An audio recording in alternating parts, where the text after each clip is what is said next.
Christian Mantéi, bonjour. Bonjour Dominique. De directeur général d'Atout France, vous êtes devenu maintenant président. Depuis 2 ans et demi. Pardon? 2 ans et demi. 2 ans et demi. Qu'est-ce qui a changé pour vous? Et après, on va parler de la crise du Covid. Ce qui a changé pour moi, c'est que je suis président du conseil d'administration non exécutif, non rémunéré d'ailleurs. Ah. Et donc à côté, j'ai des activités, toujours dans le tourisme, d'autres activités, en particulier auprès du président de Atrim, qui est un investisseur français long terme dans l'hébergement touristique, hôtellerie. Je fais un peu de conseil aussi et d'autres activités bénévoles, ce qui est normal. Oui, oui, bien sûr, mais il faut quand même réclamer à Lemoine un peu de sous, non? Il faut gagner sa vie.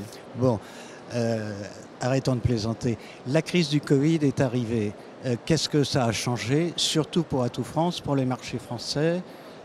Est-ce que vous avez, encore une fois, ces campagnes de communication qui ne servent pas à grand-chose? Expliquez-nous un petit peu. D'abord, la première chose, en sortie de crise, et nous sommes en sortie de crise, il faut regarder au présent et se tourner vers l'avenir, on a deux bonnes surprises.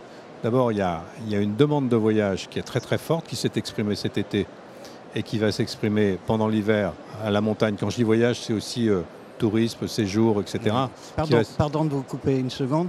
La montagne, oui, mais les stations seront ouvertes totalement? Les stations seront totalement ouvertes et les réservations sont au beau fixe. Elles ne cessent de grimper.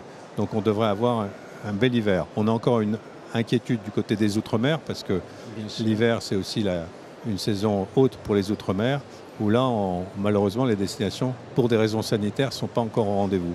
Mais on sent que le marché est là. Il y a une dynamique très très forte. La frustration, c'est le moteur du désir. Donc on a été tellement frustrés qu'on veut voyager.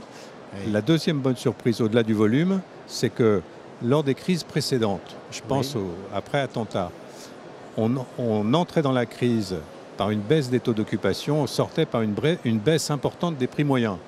Là, on entre par une baisse des taux d'occupation importante, mais on sort par une hausse des prix moyens. Donc on a, pour la première fois, des bonnes perspectives en termes de recettes aussi. Ça, c'est pour les chiffres et la dynamique globale de fréquentation.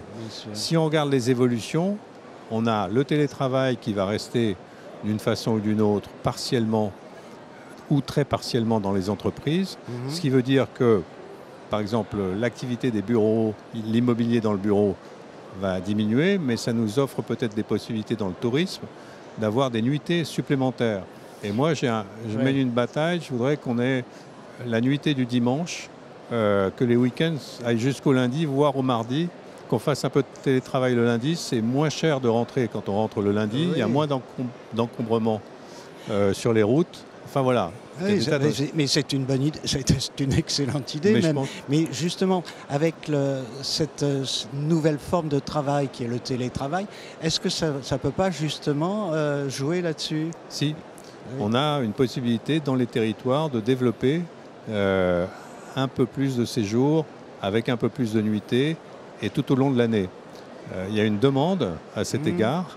Et on aura moins de concentration de la fréquentation à certaines périodes dans certains sites aussi. Ah oui, donc c'est de la création de valeur de cette façon. C'est une très bonne idée. Il va falloir peut-être convaincre le MEDEF aussi. Et ça, oui, il va falloir trouver des employés. Là, on a un petit problème structurel, c'est le manque d'employés. C'est vrai. Parlez-moi des marchés étrangers, puisque c'est quand même Atout France, c'est là pour ça.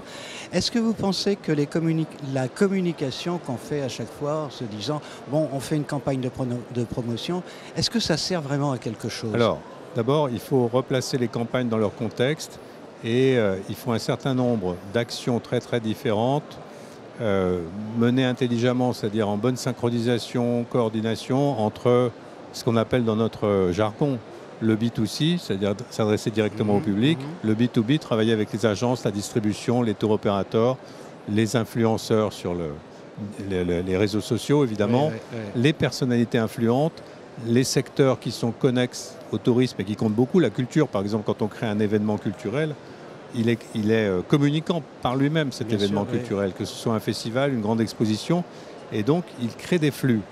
Et là, si on a une vraie stratégie en créant une dynamique globale, en agissant sur tous les leviers, on a un résultat global.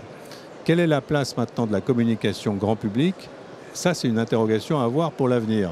C'est pas sûr qu'on puisse faire, qu'on doive faire en tout cas, des campagnes de communication grand public comme avant. Je ne suis pas convaincu. Il faut qu'on puisse, d'abord, encore une fois, les réintégrer dans un ensemble d'actions et une stratégie globale qui comprennent tous ces leviers donc, que j'ai cités précédemment.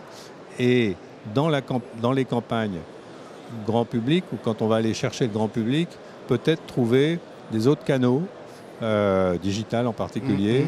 C'est le cas, hein, on utilise pas mal de digital de toute façon. Hein. Peut-être utiliser d'autres types de messages. En tout cas, pour la sortie de Covid, on l'a fait 2 fois, avec Jean-Baptiste Lemoyne qui était à l'impulsion.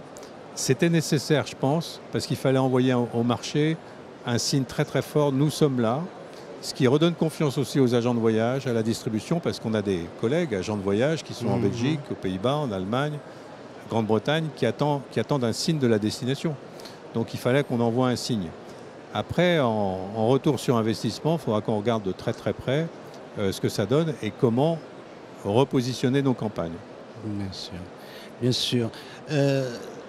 J'ai une question un peu qui risque de fâcher Christian Mantelli.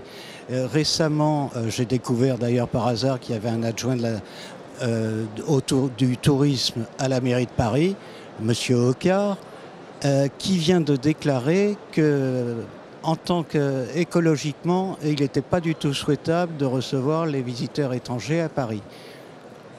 Ça semble un peu étrange comme pour moi, c'est une déclaration malheureuse. J'attends qu'Anne Hidalgo, et moi j'aimerais bien qu'Anne Hidalgo contredise ou en tout cas modère les propos de M. Hocquart. Moi, ma référence dans le tourisme à Paris, c'est Jean-François Rial. M. Hocquart, pour moi, a moins de compétences que M. Rial, qui est président de l'Office de tourisme de Paris.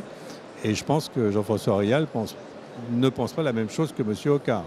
Donc déjà, de toute façon, je pense que les propos vont être, et j'espère que les propos vont être contredits. En plus, la destination Paris, c'est pas que le Paris intramuros, bien sûr, avec la compétence de la ville. C'est aussi la région, c'est aussi l'État.